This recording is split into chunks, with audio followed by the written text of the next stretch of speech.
We are live, everyone. Welcome to an extra special episode of It's All Good with Doc and Amy, and my second stream of this crazy looking avatar. We've got Matt and Logan on the No. stream with us today with Against the Mob podcast, and we're going to get some of these promotions out of the way here.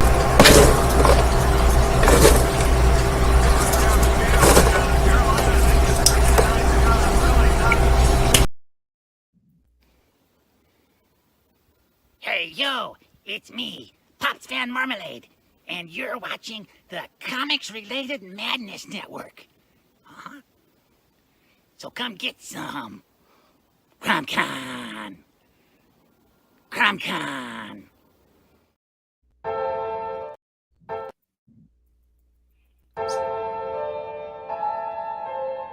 Fairview's coffee has mysteriously gone missing. Mayhem ensues when strange, coffee-craving zombies plague the city. Detective Mickey Potatoes, an overworked public servant, uncovers why ordinary citizens are losing their minds and how to stop the coffee apocalypse. But it involves the mafia. And when you're dealing with mafia crime families, nothing is ever easy. The mafia controls everything in the city, including the police, including him. If he breaks the mafia, they will break him. So, the city is without coffee. The city is burning before his very eyes, but he's powerless. Detective Potatoes has the power to stop the coffee apocalypse, but if he does, he could lose everything.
First world, come in and take a seat.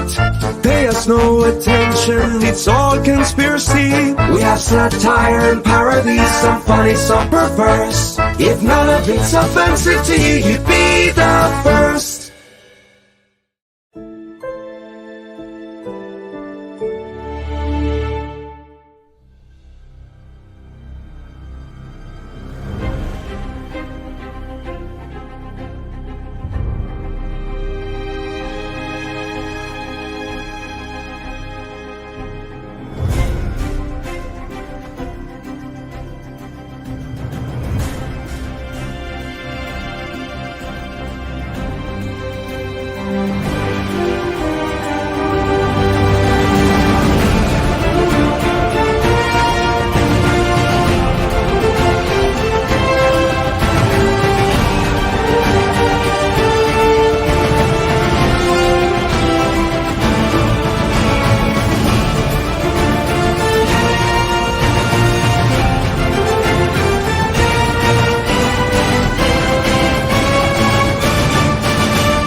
Hello, and welcome everyone to It's All Good, an extra special episode that we're going to try to go a little bit longer for you all tonight.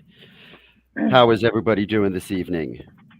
Oh, living the dream, man. Love the Fantastic. ad burst there. There's some interesting stuff. I mostly was drawn to Detective Potato because we have a good friend named Jamie Kane, and that seemed like it might be right on his reading level. We're always looking for material that he can digest, so I can't wait to tell him about that. Oh yeah, no, and well, Oh, you've got the coffee craving zombies. That is actually something that is a terrifying concept and thought. Just imagine the caffeine addicted dead searching for all the Starbucks in the area that they can find. I'm not typically caffeine's awake until about noon with that for myself, so I'm afraid I'm in that camp over here. Yeah, it's like the only drug that you're allowed to like publicly say you're addicted to, and everyone goes, "Oh, I feel you." And you're praised for it, yes. Well, that and processed sugar, but some people don't classify that as a drug. For sure, but that's it. It always strikes me odd that everyone's just like, "Oh, I'm so addicted to caffeine," and says that out loud, and everyone's like, "Oh, I know, me too." But you could never say that with any other substance. And Yeah. not Oh, get, like, dude, some- same. I mean, with heroin, but same. Right? Oh yeah. I Same. feel like you could. I feel like you could say it about like antidepressants, and people would be like, "Oh yeah, me too. Which one are you taking?" You might be right there.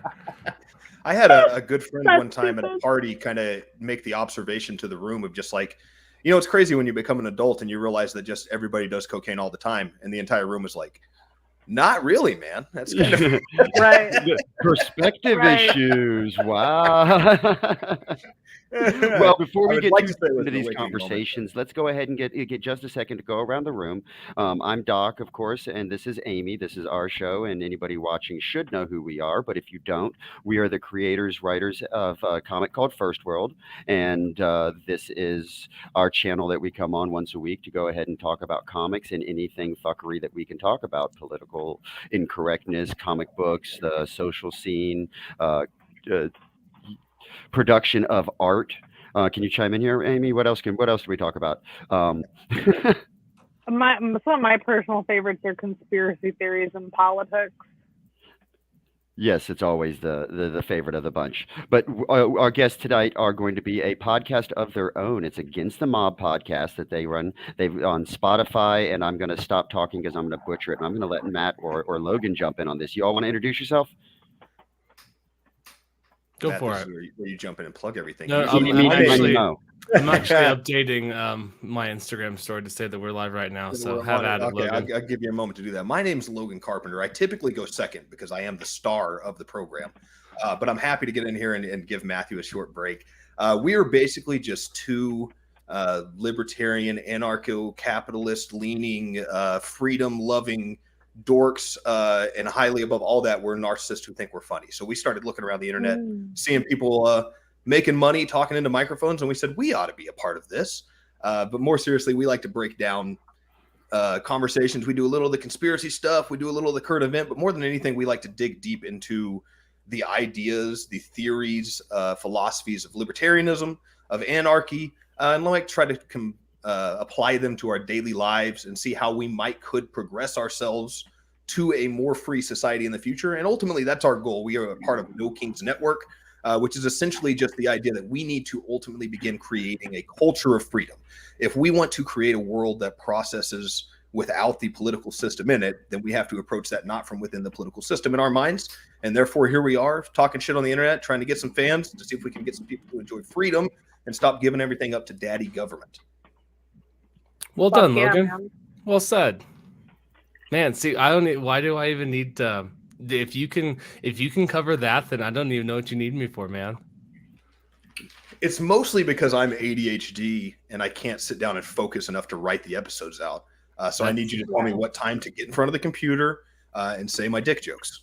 Yeah, that's actually what somebody told me. That without me being able to set things up and dive and like expand on certain things, you wouldn't have any room to just say your jokes, and it just wouldn't work. So, the consensus It's a classic is in, formula. we need each I have a other. straight man, you know? Well, I think we work marvelously together personally. I've quite enjoyed every second of it. I agree. Yeah, but that's Logan actually did a really good job. I don't even know what to call myself because I'm starting to despise libertarians just as much as I despise Democrats and Republicans in their own right. Yeah. How about monkeys in shoes? Well, that's I think the best way to put it is that Logan. I'm glad you made it plural and you didn't direct that towards the only black guy on the podcast. There, that was okay. I wouldn't have been upset about it. I've been called worse. Trust me. So we just love freedom, and that's pretty much what we're about. Freedom. I consider myself to be politically fluid. Nice. I just try really, really hard not to be a dick to everybody. That's a good and I expect philosophy. them to do the same thing back to me. And it's like the that's the word I'm going to chew all over. Hermetic principles, the law of names. A full circle. When we name things, we start to demonize it, and then we can start to classify it, and then we can start to categorize it. And that might be what's wrong with us going on, is we started to name too many things, like 62 genders, and all there sorts. Definitely is something to that in this like bifurcation of all these different terms, and they get bastardized along the way. They change their meaning along the way, and you get a lot of gatekeeping. This is my term. You're not part of my group. It does lead to a lot of these, like the gatekeeping conversation, rather than the actual strong, nuanced conversation of like, what do you believe? What are you into? What do you? So they're definitely onto something there. And I catch myself. I started going into the old trap of rattling off anarcho-capitalist and all these other terms I know that I've read of in the past that made me feel good feelings and put myself in a box there. But you're definitely right. I like ideas. I like practicality. And I don't like having people lord over me all of my rules, which is why I typically don't like government. You're fucking here. Too many chiefs, not enough Indians. Everybody has got their hands in the cookie jar, and they all think they need more cookies than what they can possibly handle.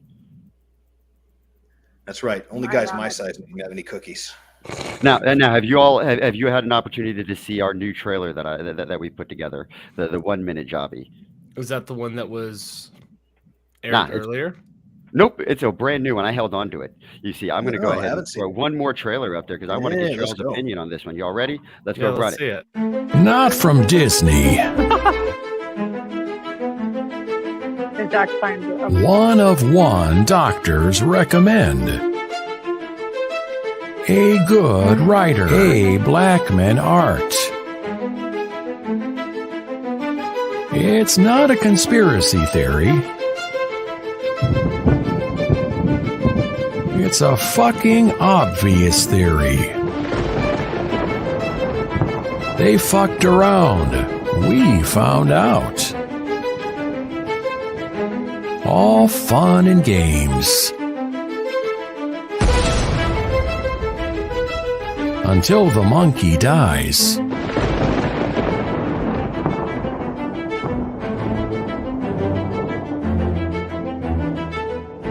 Welcome to First World. I do love the obvious ripoff of Disney. I love it. Oh no! I'm making it very obvious we're not Disney. That was the very first thing that I told everybody. Right. If the porn industry can get away with it, why can't we? It is a great advertising tool these days, is just to go against the one that everybody hates. I mean, right now, if you're just not Bud Light, you're selling a lot of beers. Yeah, and that name in itself would honestly probably brand itself well. Who is that guy that Jeremy's Chocolates? I think he's got another one, and it's called America Beer or something along those lines. Hold on, let me see if I can't find it, because that is absolutely hilarious. Beer. That one's pretty great. I think I've sent you that one. Have you seen that, Matt? The his and her chocolates. One has nuts and one doesn't. And if you can't tell the difference, and this chocolate's not for you, maybe go get a Hershey's bar. That's amazing. I love that. Did you guys catch, by the way, Budweiser's newest commercial after the fiasco? Which one? You're talking about the one with the Clydesdale running out throughout America? It's all like Sam Elliott in the background talking about American values and hard dicks. Strong beers after hard days of labor, because it's not about beer, it's about freedom. The backpedaling on that has been amazing. Yeah, it's also one of those things that I think as many people, what I've discovered that's most upsetting about this, that there were that many Americans that actually drank and enjoyed Bud Light, and it took this to make them come to their senses. I think that's more upsetting, that there were that many Americans that actually bought and enjoyed that beer. That claim to enjoy a Bud Light. Yeah, that was the worst part about the whole thing, is that so many people told on themselves. I won't besmirch the TOs at Easter for being Bud Light drinkers. They've always been Budweiser drinkers. This is the first Easter. All same 10 years I've been with my woman. Same with Corona and Stella, whatever. But those aren't like Top and just to name a few. But there's a differentiation between what Anheuser-Busch owns and all of the other beers that they produce, and Bud Light specifically. Bud Light is garbage. Yeah, it's piss beer. It's always been piss beer. Well, this was the first Easter in 10 years that there were no Budweisers in the cooler. This is the Jeremy's chocolate. Have you actually seen this one before? I have not seen this. Okay, check this one out. International Women's Day is upon us again, and I love an international woman. But our friends over at Hershey's, they don't even know what a woman is. They've hired a biological male to be the spokesperson for their Women's Day campaign. And they're calling that campaign, and I swear I'm not making this up, Her-She. Her-She. It's humiliating. And it's the reason that I'm launching Jeremy's chocolate. We have two kinds, she-her and he-him. One of them's got nuts. If you need me to tell you which one it is, keep giving your money to Hershey's. But if you're tired of giving your money to woke corporations that hate you, and you're looking for a delicious chocolate bar from a company that actually wants your business, head over to IHateHershey's.com and order Jeremy's chocolate today. That's brilliant. Just the marketing of that all in itself is absolutely brilliant. I wonder, when I first saw that, it's like, how was he in the right position to be able to produce this amount of chocolate this quickly? Like, what do you know who he is? Right? No, I have no idea who that is. Oh no, he is the one that I believe co-owns the Daily Wire with Ben Shapiro. Oh really? Oh, interesting. Is he actually making chocolate bars, or is it all satirical? No, actually, I believe you can jump on to I Hate Hershey's, and as he should. I mean, that's a pretty large money-making opportunity that he capitalized on very well with the marketing side. He might as well have a chocolate bar on the back end. Let's find out. Is this a thing? Okay, and let's just add this to the stream because this is actually a thing. There we go. No, go away. Get out of there. Okay. Yes, this is actually a thing. Yes. Unwoke your inbox.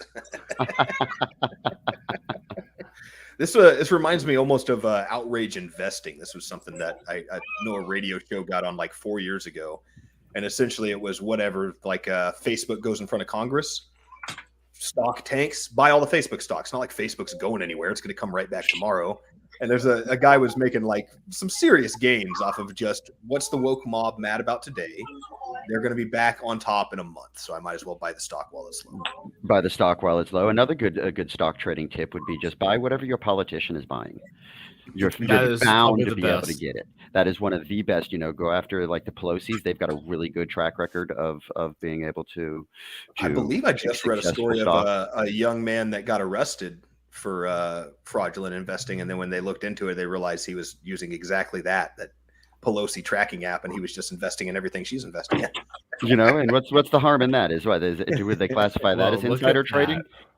Yeah, right. If it's insider trading, then you got to give somebody else a call. Maybe. We just got into a conversation about insider trading and it being a good strategy to just mimic what your politician does. Whatever stocks your politician is buying, just buy the same stocks. Naturally. That's always a sound investment. So Matt and Logan, you all had an opportunity to help us really kickstart issue number 1 of First World and get that one out in front of the world. So, but we haven't actually had a full conversation after the fact of your thoughts, opinions, or concerns you may have about the First World issue 1 specifically. I know you've all had a sneak peek at issue 2, but we'll get to that in a minute. We've got a little bit of time to play with this. Talking about issue 1 in specifically, that we are going to be seeing if we can't beat it a little bit harder pre-order and re-release it with possibly a new cover on another platform at some point in time in the near future. We will have physical copies with us at a couple of Comic-Cons we are gearing up to go to. So we will actually be on site at the Comic-Con in Tampa the last week of July. I believe it's the 27th through the 30th. Yahtzee. And we will be on site at Knoxville's Fanboy Expo the first week of July, the 7th through the 9th. So come on by if you happen to be in the area and come say hi, and we will have physical copies of issue 1 and issue 2. Now, I have a really, really good review that we got of issue 1 that was about 2 hours long, where they absolutely ripped our issue apart. Hey, there's no such thing as bad press, baby, as long as they're talking about you. Yeah, they were talking about me. I may or may not have paid for it, but yeah, it was a review that was done by somebody that brought up a lot of good critiques that, until I actually heard it from somebody else's mouth, I didn't pay attention to. Like, for example, the way we kickstart all of issue 2 and the way we issue 1 and the way that we kickstarted this whole monkey is we started off with the Bill of Rights, the 10 amendments right there on the first inside page. And as ballsy as I thought that was, was pointed out to me that you're conditioning your readers to not to even want to read it, because you're going to go ahead and throw a whole bunch of words at them in a big long paragraph and big long groups of paragraphs. And yeah, we all kind of know what it is, and we're all just going to immediately gloss over it. But on a subconscious level, you're just asking your readers not to read the book. That's really interesting. It was a very interesting concept, and I figured you all would be the brains to kind of bounce that one off of, to see, do we agree with this? Do we disagree with this? Or do we think this might just be somebody's opinion?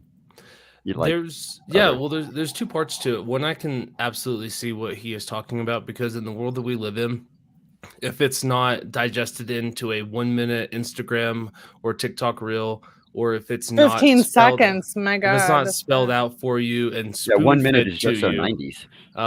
Fair enough. Most people, especially in the culture that we live in today, everyone has the attention span of less than a fucking squirrel. Like a gnat, yeah. And so I can see that subconsciously, as somebody who actually likes to read and tries to make a conscious effort to do a lot of long form reading and writing, it doesn't bug me at all. But I can also see that in the political and just like cultural landscape of 2023, that like reading words is hard for some people. Yeah, because I read large books and ones that have limited pictures. I haven't read a non-picture book in a long time, though. I didn't even think when we were putting it together and we were editing it that would even be a thought or a concern. And that was one of the very first things he jumped on, with it being, an obvious first issue and first page. So then did he offer any suggestions as to what should actually occupy the inside of the first cover? He actually did, and I kind of like it. We're going to make a small modification on our reprints, so that'll be one more Easter egg where you can see which was the very first print that we had versus the reprints. But if we were to go ahead, and we are obviously trying to highlight the First Amendment, the freedom of speech, because that's a repeating theme that we have going throughout all of issue 1 is freedom of speech and parody, satire, and freedom of speech. And let's just go back to parody and satire being protected under our freedom of speech, right? So we highlighted the freedom of speech and made it real bold and made it really stand out, which that is what we really wanted our readers to pay attention to. The rest of it is more implied. So if we were to go ahead and maybe blur out the rest of it, so you don't even think, your brain doesn't even think it's intended to read it, and only allow what we want you to read to be read, almost directing the reader like we do with the text bubbles inside of the comic book. That's why that isn't a discipline in comic books all in itself, is because those text bubbles are placed in a specific place using a specific typeset in order to grab your eye and drag it to the art and drag it to the image and take the story and hold your hand and walk you down the funny rabbit trail and tell the story. So that's why it's turned into an art form all in itself, where you can have the best artist in the world, but he can't place a bubble to train your eyes and drag your eyes to where it needs to be, and where you bring a professional letterer into the monkey, and they can get the entire book put together and looking professional and beautiful. It's really weird, the disciplines that subconsciously we don't think about. And it's more like an Alan Moore type of storytelling style. I would have a question for you guys, just real quick, since we're on the topic of critique and rewrites. Do you guys, okay, Please. Matt, you said that you sometimes do long format writing. Okay, one, what is that? And then two, I mean, like what projects, not what is that? Bigger voice bubbles mostly in the comic books. Shut up. Pictures, And then, pictures being worth 1,000 words. also, do you guys have any commentary to add on the idea of revisions, or like any personal experience that you can draw on to like give an anecdote about the importance thereof, or not? That's an interesting question. I have always and maybe this is back to the ADHD quality I have, where when I'm done with something, it's done. I'm walking away from it. So I'm not a second draft guy most of the time myself. I did like exactly what you said though about the as you were explaining blurring out the rest of it. In my head, I thought the same thing of like if the rest of the text was just a little broken down, where you're not going to offend somebody like you and I for long term or long form reading, because we're trying to be the smartest liberty loving people we can, reading all these hoppers and Mises and all this stuff. I definitely can see how the average person is not doing that, and especially if you're trying to draw in the comic book audience. And I'm sure it's also a limiting factor. I mean, when you're talking to liberty loving people who are really in this culture battle and thinking every day about how the government's tranching over our freedoms constantly, throwing the Bill of Rights out there makes me go like, hey, cool, this is somebody that's in my corner. Let's see what he's got to say. But I can see how that might turn people off or turn people away when they're like, oh, cool, here comes a history lesson. I already know this history. We learned this in well, I wouldn't say kindergarten, but they don't even teach it in high school anymore, I don't think, because they take away cursive. How are we supposed to teach it? I think it's down the syllabus just after they teach you how to be a gay communist. You know, Right. that's the second part in line. They got bumped off. Amanda Rose had a good opinion on that, as such opinions originate out of the minds of the intellectual lazy people. So yeah, they don't want to have to read. This is fair. However, you're not selling comic books exclusively to the non-intellectually lazy people. I would say, I think the vast majority of the market out there probably is intellectually lazy people. Yeah, and that almost gets you into this weird I don't know. I guess just a conversation about your business model, right? Where do we want to try to market? Because of course, like the goal is to sell comic books, and do you take the Michael Jordan approach where it's like, hey, even Republicans buy sneakers too, or do you? And I just use that as an example, or do you actually just stick to what you guys want to do and sift out through a lot of readers and know that that anybody that finds you, follows you, and continues to support you is 100% behind what you do? It's a really tough decision to make. I can't. Well, and there could also be a happy medium ground. It's not absolutely. That he doesn't have an idea, and I think that his idea actually would punctuate the idea or the Alan Moore type of a structure I was trying to put on the inside cover with the Bill of Rights. And yeah, he may have had a very good point, because one thing I was just illustrating is the perspective issue, and that's another thing we hammer really good at in this comic is perspective. We hit kind of every market. We're going to throw it out there to people that are just going to grab all the surface level innuendos, and then you read it a second time and you're like, oh, I didn't see that the first time. Oh, that's interesting. We've added this one into the mix now, and it gives you a whole different especially when it comes to narrative. Satire. But satire also requires the audience to have a certain amount of like cultural understanding, knowledge of what you're satiring. Yeah, I've definitely we do like a satirical read at the start of our podcast, and just kind of to get everybody laughing. And half the time I write one out, I show the wife, and she's like, I have no fucking idea what you're talking about, man. Oh, I don't get the reference. Yeah, a lot of that going on. Yeah, but it also helps me to have somebody to bounce that off of who's frankly tired of me talking politics all the time, so she never pays attention to it. So it gets me the layman's view when it comes to politics quite often, which is good. Right. Yeah, that's always a good perspective to have on that. But I guess to answer your question earlier, though, I like to write essays. I don't publish them. I really, at this point, I really just like write for myself. Maybe one of these days. I have a ton Some people of might call material. it a diary. It's a pink book he keeps under his Yeah, pillow. well, no, there's a lot of those. My pink Yeah, but if diary he is wants my to call it favorite. an Okay. essay, it can go All to the right. girls' room if it wants. All right. Hey, my pink diary is my favorite, and don't you Oh my dare besmudge me for that, sir. But there's also I'm working on a I don't know, like a long form podcast that I'm scripting out to do like a really deep dive into the Korean War. And like so right now I'm going through Korean history so to like properly set it up, and it's like going to be a forest in the trees. It's going to be like a forest in the trees type thing where we'll go 30,000 foot, look at everything kind of from a big picture, and then dive in to specific battles. And I want to follow like troop movements and pick certain people and follow their track throughout Korea. So it's a very intensive project that I'm working on very slowly, but I have started to actually write the script on it. And so what is this supposedly going to be translated into then? I'm just gonna like try to break it down into a podcast. Oh, okay, awesome. Like a long That's form so cool. story podcast. Yeah, exactly. Very cool. And those I love listening to those. You pop in your headphones when you're doing yard work or road trip. Yeah, and try to make like those. every episode about an hour long. And I'm hoping to have like the whole thing be like 50 to 80 hours long. That's right. I forgot you're a history buff, aren't you? Mm-hmm. Oh my God. So are you doing another podcast right now about that type of stuff where you can like geek the fuck out? No, I'm just working on it on my own, slowly Very but surely. Cool. Awesome. Share it when you do, because I love history also, and I love podcasts, and I love long format. Hopefully, maybe in like 2 years they'll be ready. You never know. Right. He does try to shoehorn some history into our podcast. I typically derail him before he can make any solid points about it. But he does at least try to get in there. But if you want to know your history, if you want to know your future, learn your past, right? That's exactly right.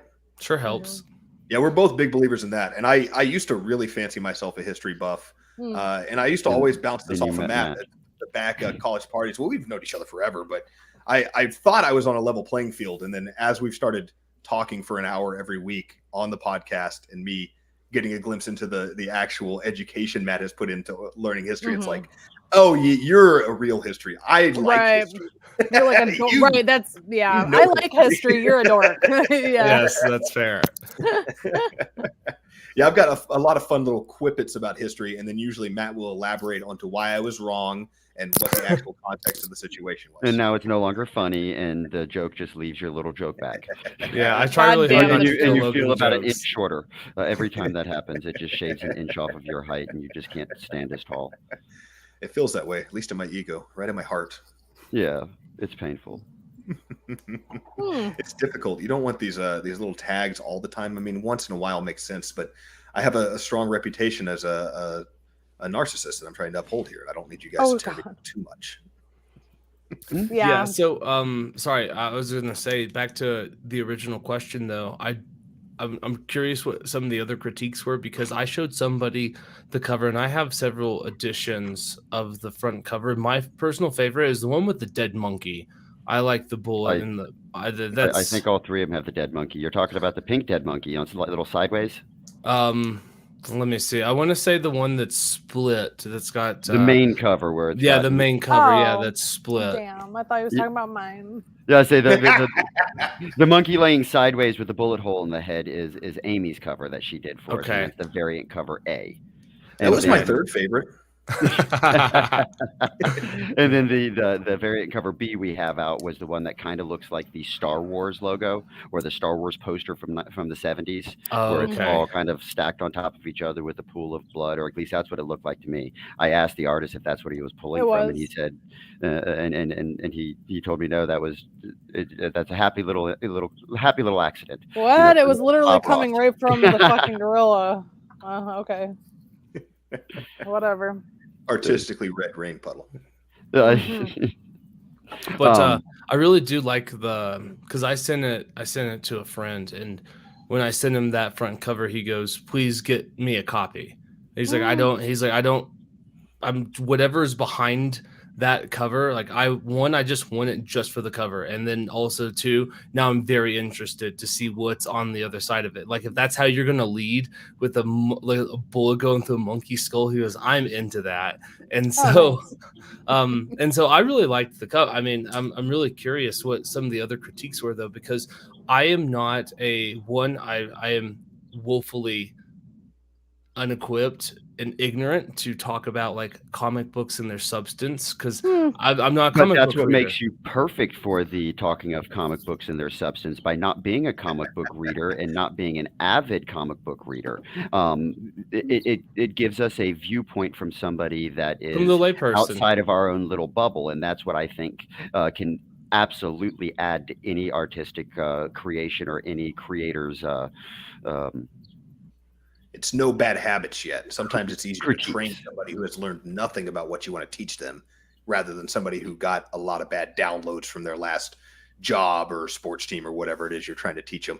I can Yeah. definitely see that. The comic book industry, I've only taken glimpses into it, mostly through Comicsgate was a topic that I was very interested in, which I think was the first thing we Well, reached yeah, out to you guys. that's what we Oh, discussed on the nice. first issue was Comicsgate, and Oh, yeah. Van Shriver and that whole circus over there, which I am actually on comicsgate.org. First World has been listed there. You can go find us links Most there, excellent. and at Kickstarter.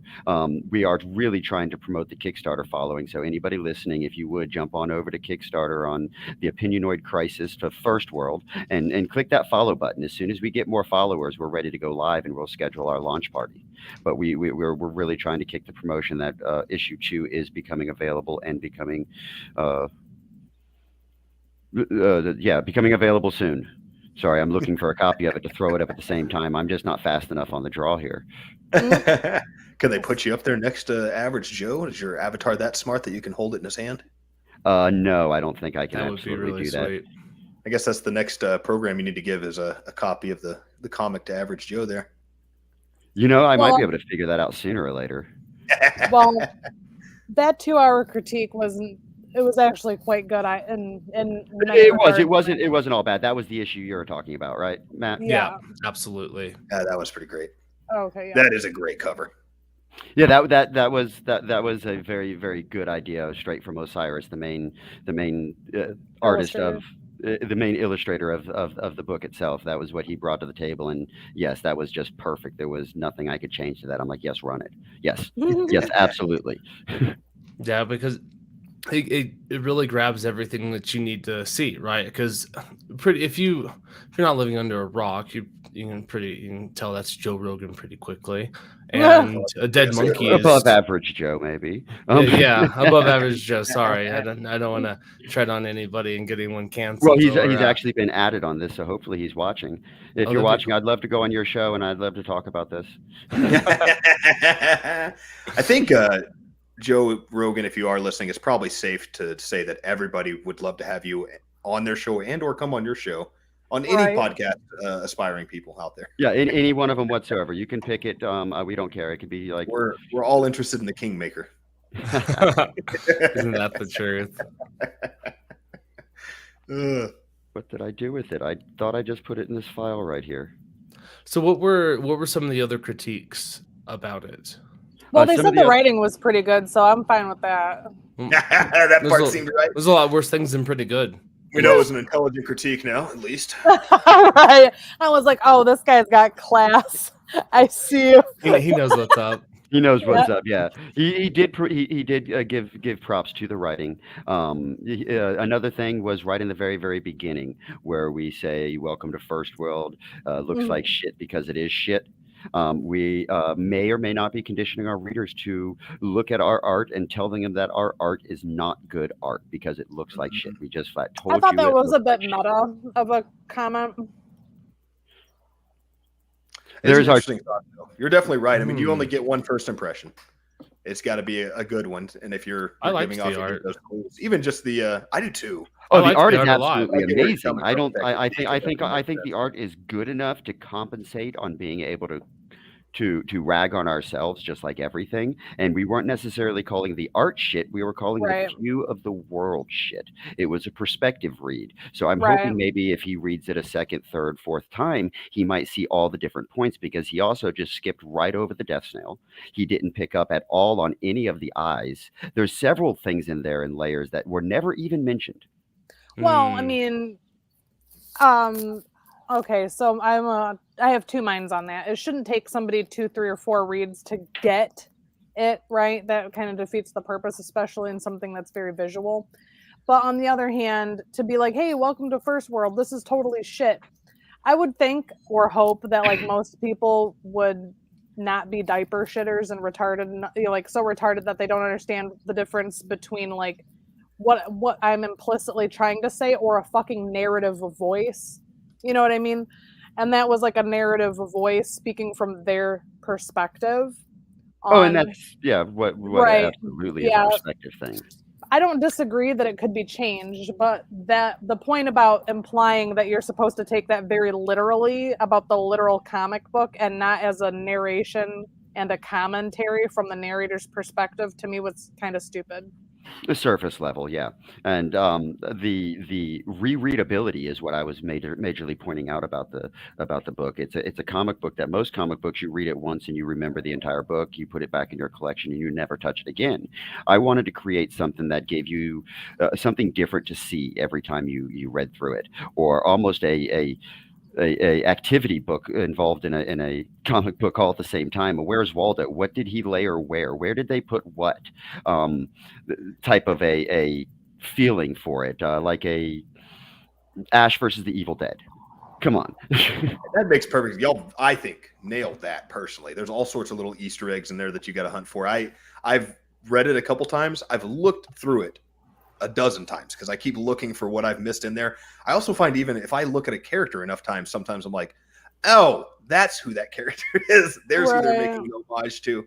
I saw the AI guy. I was probably 4 pages into that new one before I was like, oh, duh. That's who that is. Yeah, sneaky. You're talking input. Right there on the front cover, far left-hand side, right? It's something, input. That's right. It's maybe just the fact that there's just the emotionless, the complete like draw away. What's that? The like line that you get to the closer. Well, there's the thing that we're like we're made to fear things that look the Overton window. That's what I'm looking for. Oh yes. And I'm speaking, of course, of the real life person, not the comic book Right. character. Right. Can't. It's hard to distinguish him in a crowd because his face is nothing. He's already an NPC, bit reptilian. Right. That may, you might be onto something there. Maybe that's just the shimmer from the scales as they replicate a human face onto him. Mm-hmm. That's the glow that we see. Yeah, it's not that he's devoid of emotion. It's that all that emotion is being overridden by the program to make sure that the surface layer doesn't show green scales. Yeah, or because he actually doesn't have emotion because he's not human, and that is a human characteristic. Yeah, the emotions are reserved for humans. We don't need to worry about emotions. We just need to worry about other people's opinions of us and make sure they call us the right pronouns. Mm-hmm. It is odd to see, especially somebody so devoid of emotion who's also like the main driving force online of making sure that we don't say things that hurt people's feelings or they kick you off of the internet forever. Oh, yeah. That's I was good told irony. it was only 3 weeks. Well, unfortunately, I know the source that you heard that from, and I don't know what the fuck I'm talking about. So. These are 2 of the covers we've got going for our second issue, which if anybody has a copy of the first issue or when you read a copy of the first issue, it was intentionally a little hook. It was meant to be a little shorter because we wanted to see what the process was. The second one, 40 pages, baby. It's a whole story, maybe even 3 wrapped into one book with a cover on it we're calling a comic book. That's fucking crazy, yeah. I have a question. I have an answer. My gut tells me that the big green blob is that like Dr. Pharma or that's Big Pharma? Yes, the big green blob in the background there is Big Pharma. It took me a second to get there because as I was reading, I was like, who's the blob? And then it finally I was like, oh, okay, I think I get it. Oh yes, it's the The parody of ideas like Auntie Samantha, for example, Big Pharma, Mr. Mouseman. Yes, and of course on the left there, what we were just speaking about, input. It's ideas being encompassed into satire and parody, and that yeah, the Job of the Hutt had to be Big Pharma. There was no, that was one of the easiest characters to create. Honestly, it took like no thought pattern to it whatsoever. It couldn't be anything else. Hmm. Yeah, it's weird that it took me that long to see it. I thought Lizzo had a cameo for the first 3 pages. Oh hell yeah! I can see why you would get that confused, though. To be fair, Damn. The complexion's a little different, and Lizzo has a lot more hair. You obviously haven't seen the pictures of the inside of her thighs, then. oh no! Boom, boom. Oh no! Oh, Just kidding, Lizzo. Yeah, right. I love Thanks all of for your music. that. I'm about I to say danced that's through an in the image shower. I could have lived my entire Forever life without- without ever seeing. Actually, 100%, so my friend. thanks. I hate it. Thanks, I hate it. I'm saving that line. Thanks, I hate it. Shit. Oh, goodness. Now, one thing that I do have to go ahead and give you all mad props for is when you all first found us on the iFunny channels and invited us on to the Big Bad Against the Mob Network, a podcast you all have at the No Kings Network there. It really gave us a lot of boost to get on the podcast and start doing more this style advertising and networking. So I do want to go ahead and give a big thank you. It's what really pushed us to where we're sitting today, having a weekly show, because prior to that, we were throwing posts up on social medias, throwing images out everywhere, and seeing if we can either A, get kicked off, B, get enough attention so that when that we can point people in our direction. So I did want to go ahead and say thank you for that. But as a learning opportunity for anybody watching, what kind of hints can you tell people if they're just trying to start off in a podcast is the best way to start getting your name out there and promoting it outside of the traditional Facebook, Instagram, the Bluebird, Twitter? That's a good question for the wrong people here, because Matthew and I just basically started recording and we started throwing up episodes. And we've just been grassroots. We're lucky. So enough if you to have build it, they will come. yeah, it's kind of been that, exactly. And that's essentially, I just try to dunk on people on whatever social media I'm looking at memes at that day. And then when they get frustrated and start yelling at me, I just say, go check out Against the Mob podcast. And I never answer them again. So they get more angry and either check it out or they don't. Or hopefully somebody laughs at me, making them angry, and they go check out my podcast. But that's essentially what we've done. We've also been very lucky. We made a little joke about Jamie Kane there at the beginning. He used to host a podcast called Liberty Uninterrupted. He's decided he wants to spend time with his kids, I guess. So he's no longer doing that for whatever reason. But no, we love Jamie Kane. He's an awesome dude. And we were lucky enough to find him already kind of having carved out a little bit of this space, joining him and creating this No Kings network. And I wanted to say thanks to you as well for bringing that up. I mean, that's exactly the entire reason we started this No Kings network. Is the whole idea is we don't believe that there's a political solution to dig us out of the problems that we're in, that we're essentially on this perpetual treadmill where we're just fighting for control of the system, when ultimately it should be, why can't we have more freedom as individuals? And where that has to come from is us creating an entire nation, an entire group, a culture of people who love freedom and don't want to be having their rights lorded over them by some ruling class. So it's great to hear that our push has helped push people your way, that it's kind of got the message out there, because like I said, that's ultimately what we're trying to do, is create more spaces for liberty loving people to come together online and find each other and see that, oh, hey, maybe there is a world out there that I can be a part of when they cancel me off of not being woke enough from whatever social media site or currency system or whatever it is. Let's get going now before they just block us out of all of our computers. Let's start creating a culture where we can actually have conversations and get comfortable with each other. Yeah. So yeah, Sorry, go ahead. I was gonna say that's the same thing I've kind of experienced is once you actually just jump off the bridge and take that step off and start networking and start involving yourself on channels and following the people that are on live and following the different podcasts that you enjoy and becoming interactive is one of the best ways to A, get involved, and B, support the ones that you enjoy watching. Mm-hmm. And that's, I mean, it's essentially trying to, walk what we talk about, competing in the marketplace of ideas. And one, thank you for saying that because that's very kind. But two, it's also our pleasure because we've had help as well, right? Nobody gets there alone. And if we're not all going to get in the trenches and help each other out to try to further the goal that, because at the end of the day, right, the different avenues and the different ways that we go about it, we all kind of want the same thing at the end of the day in this community. We want a freer world than what we found. And however we have to get there, then so be it. And it's great to be able to, I think it's awesome that when Logan and I started speaking into the ether, The ether spoke back. Yeah, and there was voices there.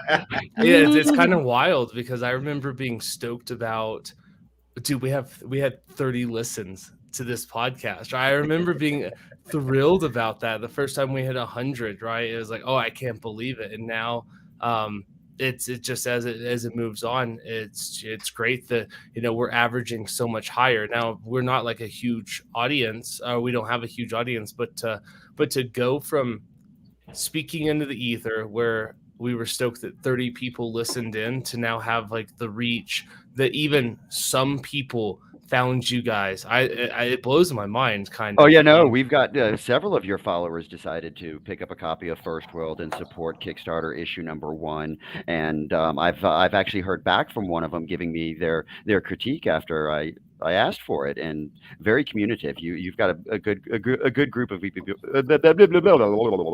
You have a good group of followers following your channel.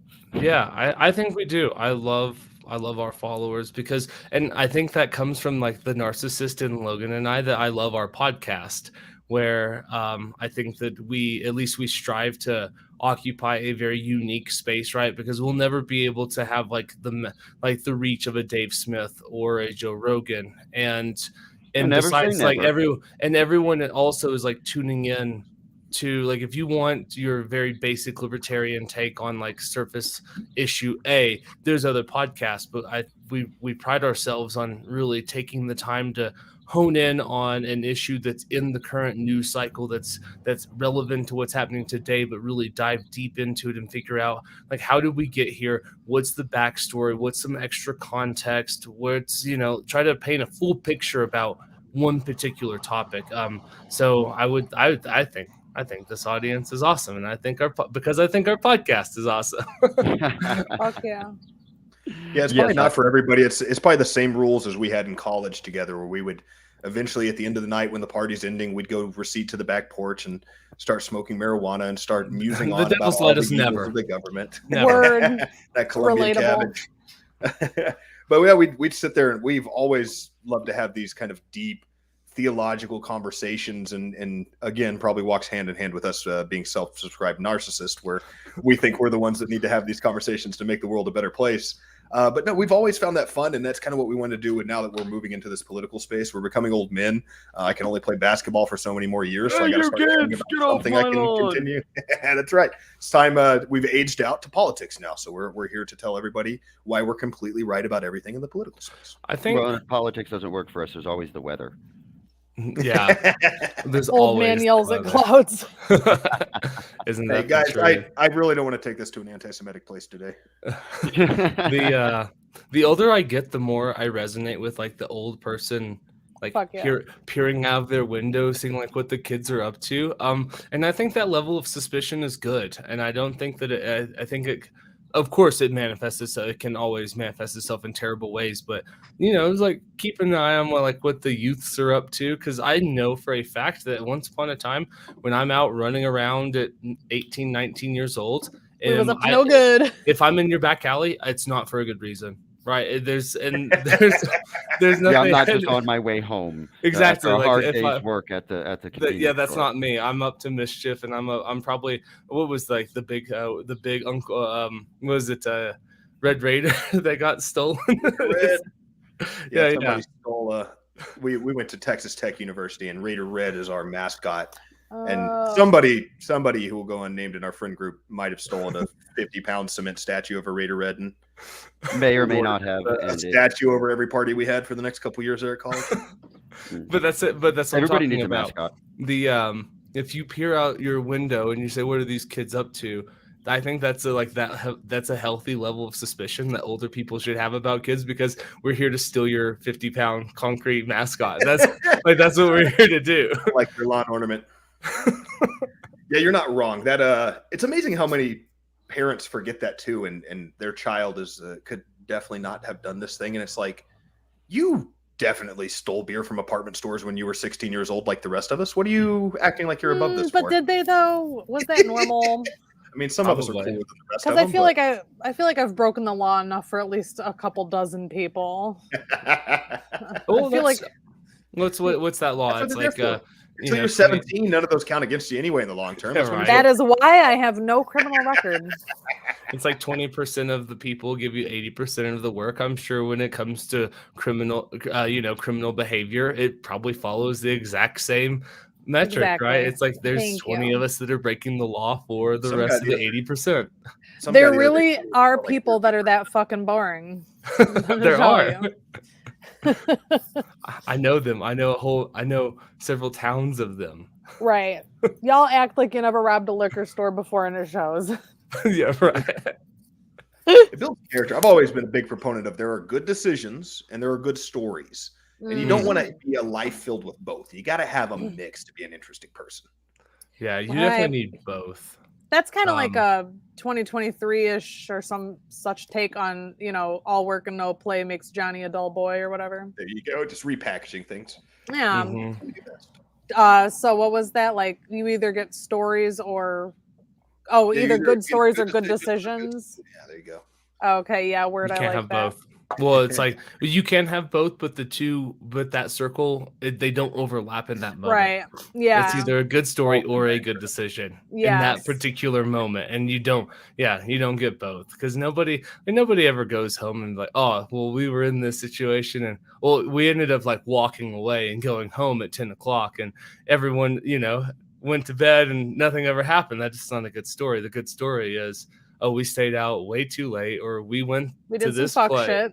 Yeah, and this is what happened, and fortunately, no one got stabbed. Right. Doc is like doing something. Doc, what is going on? Hold on. You're like, first of all, you're not in the stream, my dude. There you I'm go. back. Sorry. Okay. I ran out of coffee, and you all were on a conversation, so I thought I had an extra minute and a half to go. Okay. My coffee. No worries. You're good. Amy was happy to call you out for it immediately, so that you didn't have time to do that seamlessly. Well, Okay. I was confused because I saw the little head chattering down below, and I was like, no. Well, it's kind of odd because I've got this program inside of a program. It's kind of like a programception. I can even mute the audio on here, so you all can't hear it. But if my dog barks in the background, Joe's mouth moves. If I walk too heavily in the hardwood floors, Joe's mouth moves, because it's triggered based on sounds, not based on my mouth. Yeah, word. But yeah, I like that. And I ran out of coffee. I don't need coffee. I have beer. All my good stories ended about the age of 24, and that was when I started making mostly good decisions. I was wondering if there's a correlation there that we haven't picked up on yet, that about the time you start repeating your old stories and become like the annoying old person at the parties, when you've matured as a human being and started making good life decisions, because now you don't. I don't know. It probably tracks with brain development. I had to make a few mistakes on purpose because I didn't have enough good stories to tell. Interject some new ones into the mix. Come on. Come on. If I ever wanted to have some great stories for my grandchildren, I had to fuck some stuff up real quick. I've got so many fucking stories, dude. My fucking kids ain't even allowed to know about them until they're of legal fucking age. Up until the current few years and we went down the Harambe effect rabbit hole, I would have swore to you and looked you dead in the eyes and told my children there is nothing that you can think of that I haven't already tried and got away with. Oh, right. I never tried cutting my tits off, though. Yeah. But for now, Yeah. there's a lot broader of a escalated quickly. range nowadays for children. Those weren't even options for us. Right. For good cause. I should say have that been all the time. options I'm for a like, child. back in my fucking day when we wanted to rebel against the system, first of all, bitch, we had to go break shit and stick it to the man. Now all y'all got to do is just like self-mutilate and the whole government jumps in line to validate you. I don't know what the fuck you're raging against anymore. That's so lame. It's rage with the machine now. Right, rage with the machine, 100%. I don't know how that's fun. I Does used to hurt do me a bunch of inside of that. ecstasy and jump out my fucking bedroom window and bump Rancid down the street in my old shitty Mustang on my way to like go rob fucking convenience stores. Yeah, you amoral. Keep it kids. punk rock. That's very Detroit of you. It is. Thank you. Thank you It for was- that. Thelma of the Louise, or the Louise of the Thelma. We would ride 6 deep in that bitch too. So you had 3 Thelmas. Gotcha. Yeah, there was all kinds of I shit had going on. I remember going. a real shitty, extra long teal green Chevy Suburban with the wood grain down the side, and it was the dorkiest vehicle until we got to college and we wanted to put 15 people in the same car, and then it was a cool Word. That's Yeah. so true. When we were in high school, we were like, my husband and I have been together since high school, and he had a Camaro and I had a Mustang, and we used to pretend like we were in GTA and those motherfuckers, especially when we got into a fight, right, Dad? I And don't know if I did any of that on any major roads. I was a football player. oh no, not a he very lived in the good one. country, so But- we had but, nothing to lose except yeah, our tires. I lived in the middle of Metropolis, so no, I born and raised in the same house that I think my kindergarten teacher taught my mother. It was one of those things. So by the time I got into high school, I was on the football team, and I was also a little deviant. So I would take my car, or my mom's car, believe it or not, and I would load it down with like 12 people, and I'm like, everybody get on the passenger side, and I would get out on the football field, and I would turn real hard. We have tried. Oh, it is yeah, very, yeah, yeah. very difficult to flip Yeah. a 1995 Pontiac Grand Prix. I may or may not know from God damn that experience. center of gravity. But you see, we would absolutely destroy the football field trying to do it. So the next day in practice, I would have to be like, oh no, somebody destroyed our football field. Those bastards, let's go get them. And Vandalism was my shit back in the day. leadership right there. Don't get me started about vandalizing the ever-loving fuck out of shit. we blame we blame the baseball team for it most of the the Good. How dare you with their Good. adorable uniforms nobody that likes make that their asses sport look anyways. fantastic. Oh, that's How dare you. America's favorite pastime, sleeping. Ah, And we love them. And we love their uniforms and how they look. do we? Oh, come on. You gotta love a sport. I'm a where you get to red-blooded get a big American stick woman. Yes, and I do. smack the shit out of a ball and see how far away you can throw it. It's like hockey with It is more. inexplicably attractive. Don't ask me why. I don't make the rules. Well, you see, It's and a women goal like it. for You see, it's obvious. See, I am now with a woman who played college level softball, so I get to watch the softball World Series every year. And so I would have to agree with you about the softball pants on a certain extent, except there is about 50% of the softball world that's built exactly like me, and that's less. See, I was gonna say, but they're That's- large. See, that the equivalent for Only you the would good probably ones. be like Volleyball. the volleyball. Volleyball. The volleyball girls. We definitely we didn't have a volleyball team in our tiny hometown, but the town over had a volleyball team, and we If all you were there, no, I'm just kidding. and a bunch of us got ready to go one night, all the guys, and we're like, oh, we're going to go watch the volleyball game. And my dad's like, oh, which of the girls are you going to watch? And we all realized that we don't know any of their names. We're just going to see we're just here to watch All of volleyball. them. Irrelevant. All of them. Irrelevant. Yes. Probably also could not pick them out of a lineup, at least if it was like forward Absolutely. facing. Turn them around. Yeah, We could maybe if they Yeah. went absolutely tell you which one it is. That's number 13. I already know. You guys ain't shit. They probably would help if they put the numbers directly on the shorts. On to each make it cheek. clear. Yeah, we would be able to identify them a little bit faster. They might even be able to get better sponsorships. They put the sponsors right there on the shorts. Now, I might pay for that. Come on, imagine First World right across the butt. right on the booty. This must be where the term butterface originated from, after like hormonal teenagers getting like post nut clarity and being like, oh shit. Actually, Oh, I did take a look. Maybe. actually, shit. Maybe. Okay, I do have a certain amount of 23. sympathy, and I probably shouldn't feel this way as a man who's been a fat kid his entire life, but Oh my god. I do feel for the person who has like taken the time to get the cum gutters and the perfect abs and have the 2% body fat, Gutters. but then just have an absolute. Are you talking about the V thing? Yeah, you know, so it draws it all right down like gutters. Yeah.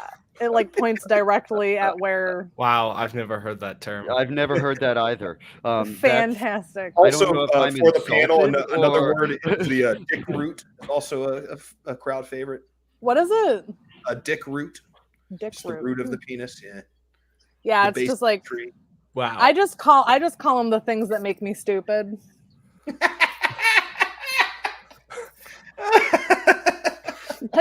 I just said to my husband earlier today, it was 80 here in Michigan. He was walking around half butt ass naked doing shit around the house. And I was like, first of all, I have a fucking problem with you. And he was like, I don't want to hear about it. And I was like, shut the fuck up because you don't know what I'm about to say. And he was all pissed. And I was like, first of all, you're really fucked up for walking around half naked all day. And then you're about to bounce after the kids go to sleep and hang out with your friend. He was like, oh, I didn't know you were going to say that. And I was like, it's not where even. we thought you were gonna go. No, Trust I me, was that- like- when a woman says that to a guy, that's not the first place our mind goes. It's like, No, oh, it's- fuck, what did we break Oh this time? God! Or I- like fuck, what I am I about to have promise to I tune tried. out or Well, like yeah. explain away? All right. No, Is I this didn't worth- forget. Do I the want to thing you're fight talking today, about. or is it worth it? It never is. It never He is. broke. That went back. He broke my will to live a little bit. Well, he's been doing that to me my whole life, so that's why we're still married. So it's all good. Used to it. Part of that will to live is also your confidence, so you don't think Okay, you I'm can get out gonna there and get a seize better out. guy. Pay no attention to the above average to Oh, no, what in the the- background. How could What you the not? fuck? Oh, Joe. Oh no. He must have walked away again, I guess. No, I'm still here. Oh, Two things can be true at the same time. All that conversation made him need to take his shirt off. No, hey, I'm a resemblance of that. No, all that conversation made me need to go have a cigarette as I'm watching Amy light her second cigarette of the day, and I'm sitting there. And, we've been on the air now, going on an hour now, and I'm almost. that's why I'm nicotined out. outside here today, baby. I there we was go. like, was about to say, that's, I may or may not have just picked my laptop up and carried it all the way through my house as you watch me bounce around on the camera as my head settles onto Joe. I know. I was surprised you weren't outside. I was like, it's got to be fixing to be in the 70s in Knoxville today. It's raining. Literally an hour before we got on the podcast, a lightning struck a tree over at the corner of the house and has blocked off my entire road. Oh shit! Perfect. Keep them out. Exactly. I'm not mad. They can Drop stay more there. trees. It's Build time. the It's wall. Sunday. There's no sense in coming to work. It's Sunday. We'll see you tomorrow. Enjoy the time with your kids. Well, I'm coming to you from what is allegedly the Arctic Circle.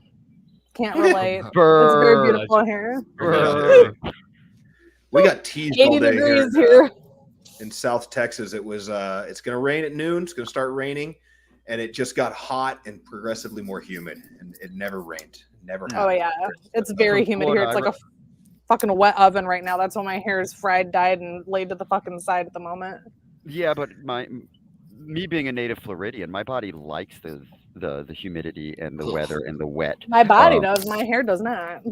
Like My hair, my skin, it all likes that because I remember if I dilly dallied coming home from middle school, I was going to get rained on. because Dilly it would dally. rain What the between- shit? Are you 80? Oh come on, I'm 90. Old? You know this, yes.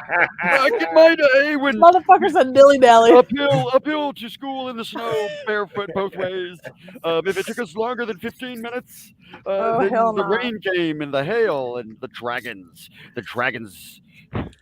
Oh, You that want was to know good. something though that's like we're all of the age that we can remember this, and there's something that it's like, and I'm starting to understand it that every generation has these technological changes that happen in their lifetime that radically alters the way that something that used to be inconvenient and hard now is suddenly easy. I remember dial-up. And it was the painful, but kids these days will never understand the painstaking effort and diligence and dedication it took just to get on the internet once upon a time. And now it's like, oh, my Wi-Fi is not working because I don't have a ping of 5 when I play this video game. And it's like, you have no idea what it's like to try to play First of all, Halo 1. First of all, I grew up around a bunch of rich kids, so we had dial-up by the time I was like in 5th or 6th grade, and I remember being like, "What? You just click on it?" Remember that when you just clicked on the Internet Explorer or whatever, and it just opened? You're like, "What? I don't have to."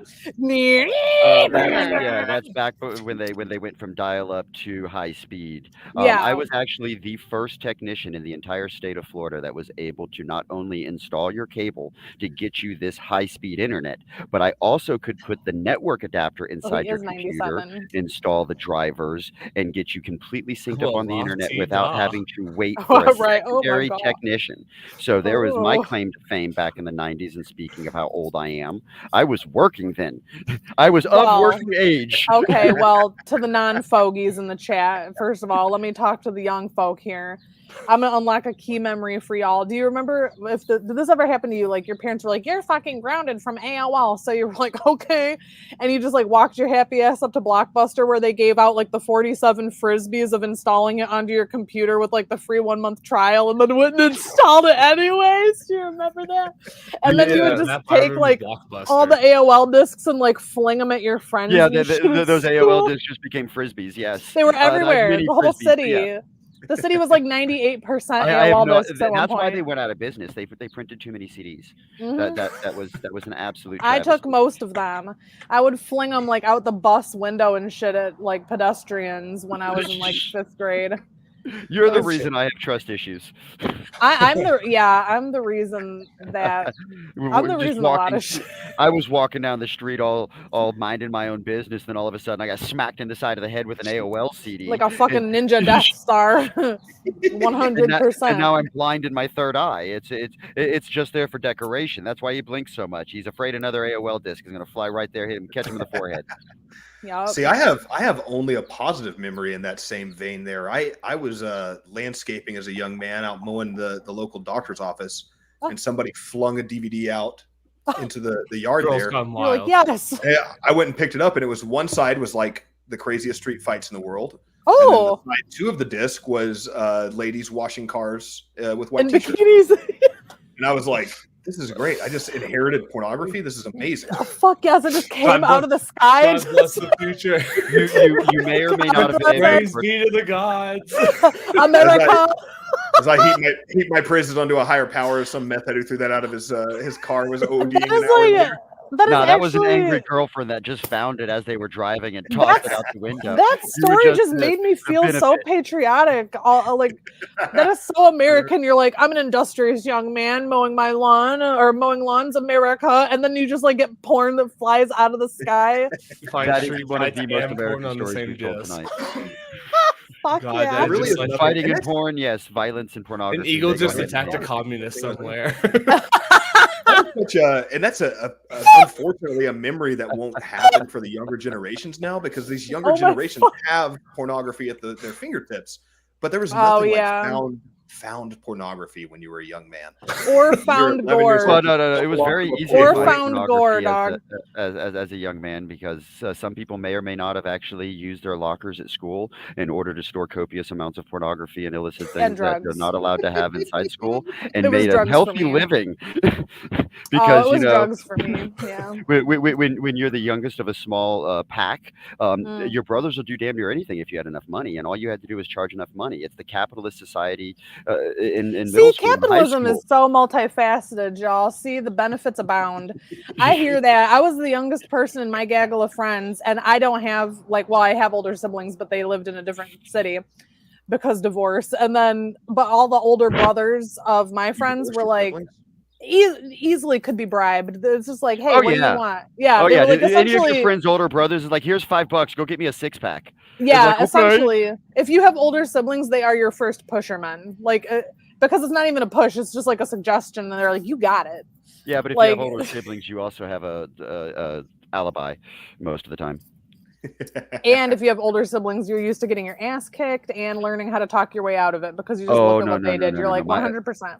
My brothers found out really quickly that I knew exactly where they slept, and I had zero problems taking my revenge out while they were asleep. Oh, see, no. I had I'm older that guy. brothers. I was a girl. I did not have that issue with my older brothers. If I wanted to retaliate against them, I was not like, I'm gonna Yeah, no, punch I don't think you. a female would have more survived in our nuanced. household. Oh no. The only and the only reason I survived was because of self-restraint on their part. So God bless them. I remember getting in trouble once with my closest brothers, so there was 2 years apart from us. And my mom's way of punishing us because she was running out of brilliant ideas is she duct taped our hands together. We had to spend an entire 24 hours duct taped to each other. My sister will tell you that. Very awkward masturbation session, I'll tell you that. Oh yeah. It made it hard to kind of pee, you know. It's really difficult with one handing it, okay? Why go across town? We can go across the hall. 100%. You remember that when like punishments back in the good old days used to be like, I'm gonna force you to spend time with your sibling. That was me and my younger sister all day long. She was just over. Turned into that drag behind toy. You know that toy that the toddlers used to drag behind with the wheels and the little bubble poppies? Oh yeah, my kids have I those. turned into for 24 hours. He just drugged me wherever he wanted me. I had zero ability to Come on, change bitch, it. we're going. Yeah, that's how you break I'm now just just that young colt to the most stubborn mule you got, and you let him just drag his ass around the yard for a couple days. This is how cult leaders happen. So that's like what my mom did. She didn't physically force us to enter, like, you know, we weren't physically attached, but she would literally, like, if I was an asshole, which could have been anything by her definition, she would literally force. She would have, She would have went to live with Dad after the divorce. She would force me to spend time with my little sister, make her sit in my bedroom with me, and while I played Halo and Elder Scrolls Morrowind, because she knew that made me fucking insane. All right, now it's making sense that your husband locked you down so early. Both, really good games. I wanna throw out something just from the hip, see how everybody thinks. What is everybody's thoughts on Clarence Thomas and all of this information about the gifts that he's been receiving and not reporting it? Are people enlighten me? I'm not up sure to if speed? I'm Okay, yeah. so let's go ahead and enlighten us that are yeah. I have been detoxing from news for like 4 months. Okay, no, that's totally fair. Well, then we don't have to go here. If I don't. No. I want to know. I like. I'll be done, but I can comment on it. Love it. We were ready for that already. It's the opinionoid crisis. Here we go. Let's go. Okay, so I want to say something. Right. Yeah. So a couple. I guess this is probably about a month, maybe 5-6 weeks ago. ProPublica did a really good article documenting that. I just saw that. Well played, Russ. Well timed. That's really funny. We're a classy sort. Okay. Yeah, right. So if that's a comment. Okay, so ProPublica did this really good article that broke down that Clarence Thomas has been running around with a billionaire who's been giving him lavish vacations, and his defense was, well, they're just personal gifts because there's a circumvention in the judicial code of ethics that you don't have to report personal gifts. And so like personal gifts might be like, oh, this is a nice dinner, or hey, here's something. But it's like, hey, I've been flying around the world with this billionaire to the tune of like if a normal person paid for the vacation, it would cost them $500,000. Okay. And I've been doing this for the last 10 years, right? And there was also something that just came out, another ProPublica article dropped last week, that the same billionaire paid for their grandnephew, I want to say grandnephew or grandniece that was living with them, paid for their private schooling for the tune of $25,000 a year. And they have, but this hasn't, it was never reported. And essentially the Supreme Court has said, hey, look, we're not here to answer questions about our ethics, because the Supreme Court ruled in this ruling back in the late 80s that there's a strict code of judicial ethics that applies to all 816 federal judges, except the Supreme Court. And so essentially they've been running amok, and I just think it's fascinating that all of this information is coming out, and it's just like, Well, I might have to conserve my opinion until I find out if it's. Do you have to report the gifts you get as a sugar baby?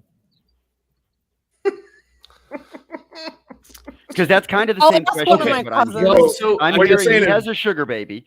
well, that- so it depends. So this right? can all go Because- away with a sex tape, is what you're saying. Well, so Well, the what's the difference IRS between classifies, so pornography and prostitution? you are allowed to gift people up to $17,000 a year, and any gift under that is tax free. But as soon as you cross the $17,001 threshold, they are now taxed on every dollar of the gift, And it over has to be 17 reported. and it has to, and especially if you're like kind of, it's. You would think that if you're a Supreme Court justice taking lavish vacations with Republican billionaire Harlan Crow, you might want to say something about that. No, why would you? I wouldn't think so. Well, I wouldn't either personally, but Apparently, neither would Mr. Thomas. no, absolutely not. I just think it's really interesting. But to your point, though, it's like technically, and I'm not here to like preach what the law should rules should be followed. Well, but, they already have a rule on it. It's $17,000. Mhm. That's $17,000. That's money. But if he is, just happens to fall into his luggage when he goes to Europe, could that be his problem?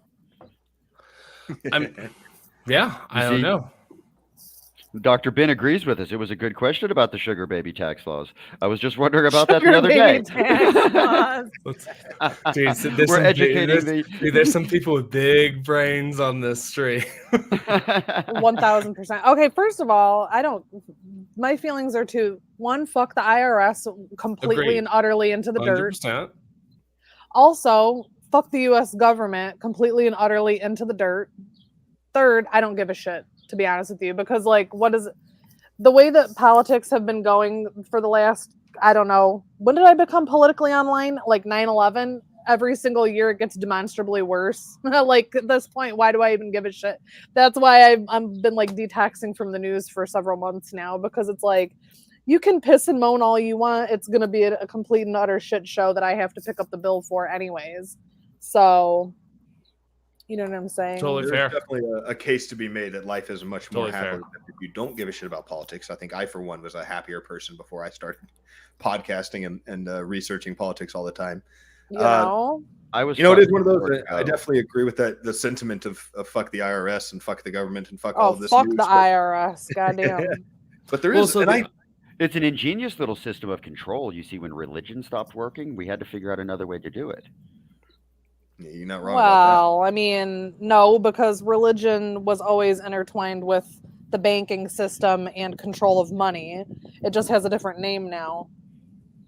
Well, I think there's also some. Well, I think both can be true, but I really do think that there is something very correct about what Doc said about when the death of religion, and I like Nietzsche, but I also hate how everybody misconstrues Nietzsche as oh, he's just such a nihilist and nothing matters. It's he was making some very poignant observations about now that religion is dead. Mhm. How are we going to fill the void that is supposed to keep the human soul and spirit intact and moving forward? It's not supposed to be just oh, God is dead, right? Because everybody says God is dead, but it's the second part of that, but who is to console us, oh murderers It's and murderers? allegory. It's Because allegory. we have You think killed this headline grasping thing, this clickbaity art thing is a new deal, but we fall for it even back then in Nietzsche's time. Yeah, and- yes. Oh, and great it's- line. I'll just only say that for the rest of eternity. Yeah, and politics have always been corrupt and it's always been fucked. But And modernity has Absolute power existed for corrupt, hundreds of absolutely. years. We're not the first society to experience modernity. It just looks No. different to us. And I think that he commentated a lot on modernity and postmodern society and how fucking shit everything was. yeah, I was and there's- violated in high school when I had a really, really good teacher teaching American politics, and I happened to learn it freshman year and fall in love with American politics because it was like a big game of chess. Yeah. It is absolutely, and there used to be entire there's an entire craft dedicated to the art of statesmanship, and that's kind of one of the things that I That's lament. true. And there's one of it's a double-edged sword, right? Because one of these one, as somebody that despises the institutions that rule us today, I want nothing to do with them. But two, I can also look back at somebody like a Metternich, who was the foreign ambassador for Austria-Hungary, and long for the days of when why don't we get a Bismarck or a Voltaire or a Metternich or good statesmen, right? Ew, yeah, Right. You got mm. the most popular president in election history, Mr. Biden's there right now. I mean, I don't understand the point you're making. Yeah, absolutely. Yeah, We have a great yeah. statesman. The Come on, he best. summed up And a he great summed up America in mind. one word, consisting Great, of all great as in no vowels. the old English meaning, as in very, very old. Right.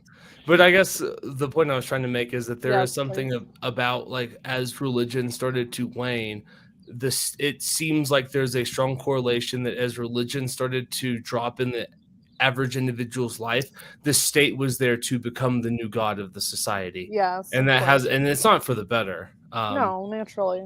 Yeah, there is some sort of weird like reverence thing within us. We seem to want to have a leader, To be lemmings?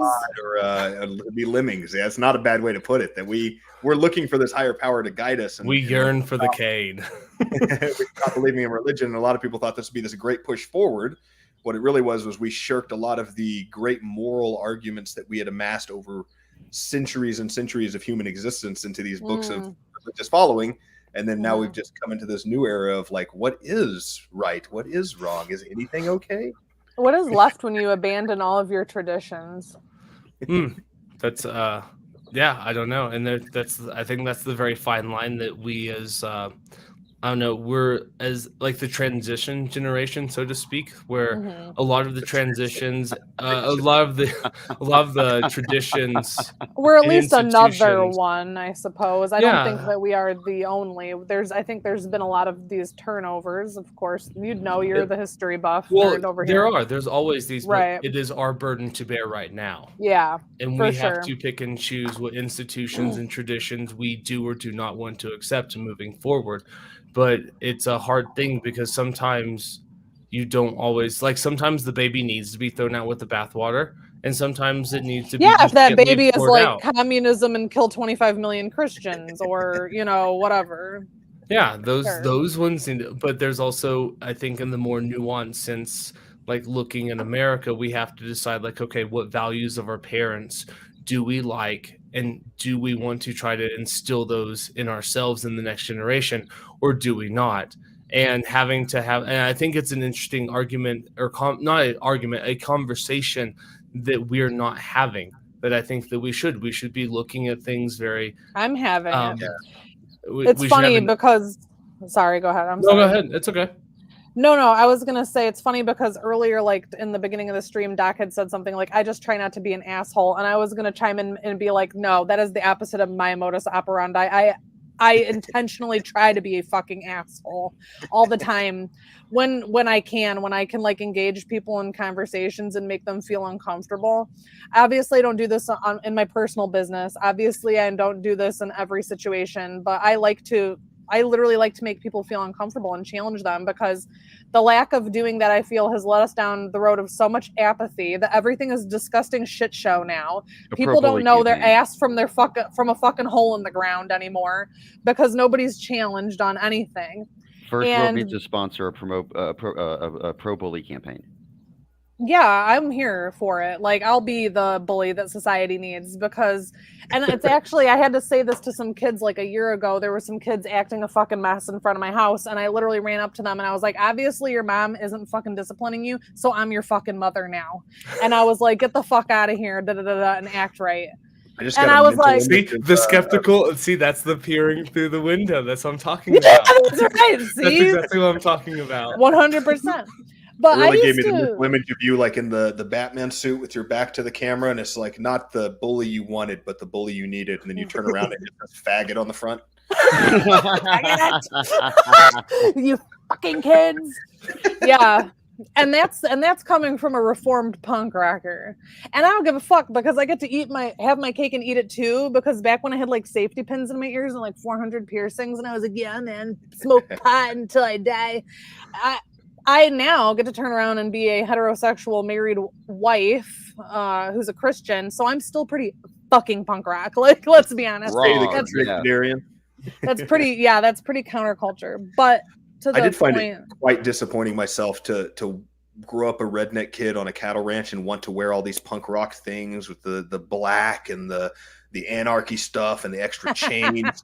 And then as soon as I got to college, that was no longer the counterculture, and I didn't want to do that either because I've always been a contradictory person myself. Yeah, 100% I relate to that. I never wanted to be like a my biggest fear when I was like 15 was like growing up and being like a conformist or whatever. And now I'm like, oh God, I never had to actually realize that nightmare, because what is conformity of 30 years ago is now today's counterculture. So that's why I said I get to have my cake and eat it too. But in regards to the religion and all of that, my personal feelings on it are essentially something like, customs are not, customs and traditions and your heritage and the past. They're not something that is to be admired from like a distance as something in a museum. They're actually something that is to be kindled and carried forward at all times. They're a foundation, and a foundation isn't by its very nature something that is inactive. A foundation is what you continuously build upon. And the whole idea of like getting rid of our religion and trying to be more secular and getting rid of our traditions for the sake of what? Of what? We have replaced the old ways with like children. Yeah. Online. And that's what we were able to do with it. That's what we did that was better. It's really become the only value you're allowed to hold is disdain for people holding traditional values. Yeah. But the Olympics are coming up next year, and we don't want to miss that. I heard there's a lot of ladies about to break records. Where are the Olympics? It's just randomness. I'm sorry. I was just being all ADD. Something shiny popped around, and it's going to land somewhere, and they're going to call it the Olympics. How do you guys feel about that? See, I went through my atheist phase in my early 20s. Women's sports finally becoming watchable. Is that what you're talking about? No, about like trad wave and like getting back to tradition and shit like that. You know what I'm saying? Like which way Western man type memes and shit. Like, it is interesting because we both grew up in a very Christian conservative culture, and we're trying very hard our entire childhood to like push to rebuke it. Yeah, it's almost interesting. And I haven't found myself back into the traditional Christian lifestyle myself, but I have gotten to this point where I constantly find myself online, and it's like, yeah, that's where the left is hypocritical. Yeah, they're silly about that. And then people go right into their authoritarian right-wing stuff. And I'm like, no, you're missing the point, because that's what we just bounced off of. Like, it's really about this not controlling people around us. We can all have our own cultures. And I really think that's what strengthens and builds culture anyway. I don't think you can have top-down culture. I don't think government can tell you what your culture is. It's a culture based on nothing. Of course not. It has to come from a culture of people. Well, I would like to put this comment on the screen here that Amanda said, and also comment on it. And she said, the God that's been shoved down our throats is a mere caricature of what that entity actually is. It's definitely not human, has no needs or desires, and does not need us. Well, if that God that you mean is like the God of modernity and shit, then I would disagree. It's extremely human, because that's human proclivities and that's human nature, is to destroy shit and corrupt it and be fucking retarded. And that comes from my perspective as a Christian. And the only reason I say that to you guys is 10 years ago, I would have not said that. I was very much like scoffing at the people who said, oh, you have to get morality from the Bible. But what's ironic about this whole push of the postmodern push and, up is down, black is white, is that it has actually shown a light on that hypocrisy, where it's like, we've taken your God and replaced it with our gods. And whereas I would have said before, you can absolutely get morality outside of the Bible, now I'm like, but you can't, because now you've taken it away and look at what we have. You know what I'm saying? Not saying that is the only way. I'm just saying it's really kind of the void of it. There was no parachute plan. They constructed a great basis, but they never placed a new moral basis in its place, is what you're going for. Yeah, I'm saying that they make a great argument against themselves, in my opinion. Yeah. Well, it's like I think a lot of the issues that we're dealing with can be summed up with like what John Adams said about his cousin during the Revolutionary War. And he's talking about Samuel Adams and John Hancock. And he said that they have no intention in rebuilding a better world. They only intend on destroying. And that's the thing, where it's like, if you want to tear down for the sake of tearing down, time and a place for that, right? Every revolutionary has their cause, but also there's something more important. But hey, this is the second time the Doc pulled this up. We're talking about tearing down the civil community and all. And with 7 minutes left of the podcast, I wanted to go ahead and thumb through real quick our Kickstarter campaign and give a sneak peek to everybody watching what the campaign's going to look like as soon as we get some more people to start following it. So I'm going to shamelessly plug it once more and say, anybody out there listening to us in the ether, if you are interested in satire, parody, or anything fuckery, go ahead and head on over to Kickstarter for First World to go ahead and see the Opinionoid Crisis. This is the campaign that we had put together. So of course it's going to start with our video that everybody saw in the beginning, and we will end the show with. But as we scroll down, I have been looking very, very hard at a lot of the Kickstarters that did very well, and the ones that did well is very image driven. So we decided to go very image driven with it and make similes. Like, do you enjoy shows similar to, I don't know, maybe South Park, Rick and Morty, Inside Job? Right. Well, then maybe First World would be for you. Embedded in a couple of videos as well, where you can click and hear the pitch, which is 4 minutes and 20 seconds, or the 20-second intro. Come through with some of the inside samples of issue number 2, where we have the menacing Mr. Mouseman being entertained by the rest of the nefarious fools of First World input, Big Pharma, Anti-Sam, and Pope. As we scroll down, we've got a little bit of reintroduction of where we came from and where the First World fuckery begins, and we continue.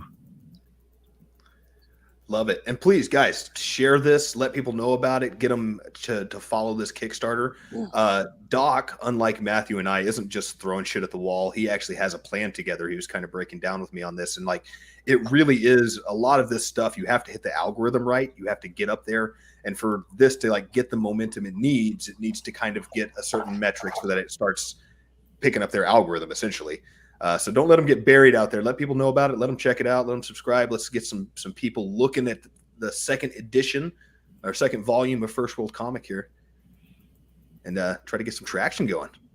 Now, this one in particular, I want to go ahead and point out, because we did meet on the iFunny platform. I have been trying to post on iFunny now for the better part of 6 months, because it's an interesting series and layout, and this was the first thing I was able to get featured on iFunny, which is kind of how we met, was the black and white version of this that I went ahead and posted out there on iFunny. But for some reason, every time I put this out there, it finds a black hole and vanishes into the ether. I've sent them numerous emails and requesting, what am I doing wrong? I feel I'm hitting everything they've outlined in their terms and conditions. There is no nudity. It's being covered by tape. The children in the background with ball gags in their mouth has nothing to do with pedophilia. It's just merely side art. The Pope having his feet washed is nothing very sexual at all. I don't understand why they would not think that this is as wholesome and entertaining as we all do. Was the satire picked up on? Duly noted. Absolutely. And this was one of my favorite panels of the entire issue, is we have Handy Sook with his tinfoil hat, and he's screaming out, don't you pea brains get it? The lies are what keeps the dog and pony show going. If the news was actually news, everyone would wake up. I did like the name. Yeah, the name may or may not have anything to do with other physical locations or people. Sure. We get into the reward tiers. So if anybody is looking, we are printing and we are completely finished with issue 2. We don't need the funds to finish the issue. We're done. We're looking for the funds to go ahead and find a source of distribution. We're looking for distribution. We're looking for people that are going to enjoy our level of satire. We're looking for people that are going to enjoy Saturday Night Live the way it used to be, or South Park, where everything is a joke and nobody is really safe. That is the audience we're looking for. It is great on that. I love the tag. If you're not offended, then you didn't read it closely enough, or however you guys worded it. Y'all fired all directions, which is part of the reason we love y'all over here at Against the Mob, because we like to try to be equal opportunity haters as often as possible, and we don't really like you on either side. If you're one of the part of the binary of the political system, that's the one place I want to see a little fluidity. Now, let me get your opinion on this, because this is a tier level that we've got 3 minutes left, so we've got to go really quick on it. But it's a tier level that I was kind of leery on putting out there. You see, it is the cover creator, where I will hand deliver your issue to you, and you were in the lower 48, and maybe even go out and have a bite to eat or a beer with you and discuss where the fuckery of First World came from and where it's headed. At $7.50 on the price tag on that should cover me for most of the United States until somebody decides to do it out of like Washington State or something along those lines, which is polar opposite of the East Coast where I live. You think I should go up on that price tag a little bit, or is $7.50 a comfy number? It depends. Does it actually cover? Because it should cover the majority. I'm trying to think about how expensive it would be for you to actually get to where I'm at, and $7.50 is going to start. It's going to be pushing it. Like if I buy you dinner and a couple of beers and send you with some gas money along the way, then you'll break even.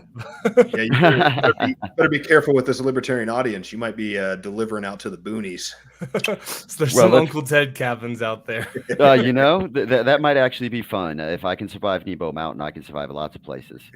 Ooh, on that note, we've got another show coming up in less than a minute, so I'm going to plug us one more time. First World Comic, follow us on Kickstarter. We need a little bit more followers.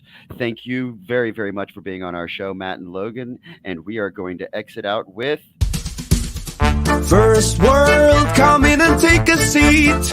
Pay us no attention, it's all conspiracy. We have satire and parody, some funny, some perverse. If none of it's offensive to you, you'd be the